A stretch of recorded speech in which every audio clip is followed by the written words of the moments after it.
Hello, good morning. So nandito po tayo ngayon sa Regata Palm Village dito sa Barangay Sumilihon, Butuan City.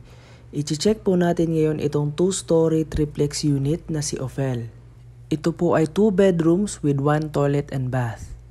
So pagpasok pa lang natin, makikita natin agad yung living area, yung dining area, at yung kitchen. So complete na po upon turnover itong unit and good for starting families. Check natin tong toilet and bath. So ayan, maluwag siya, nakatiles na at may kasama pang shower.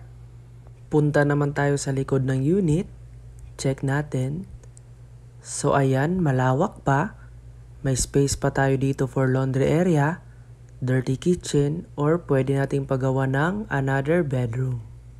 Punta naman tayo ngayon sa second floor. Sa mga bedrooms, check natin. May space pa tayo sa baba ng stairs. Nakatiles na rin yung stairs. Vinyl type at may stopper every step. Sakto lang yung lawak ng stairs. Hindi naman masikip. Dito na tayo sa taas. Unahin natin itong master's bedroom. So may space pa tayo dito for built-in cabinet. Pwede tayong maglagay dito ng double deck na kama or queen size bed para may space pa tayo. Sa second room naman, so ayan, may space pa tayo for built-in cabinet.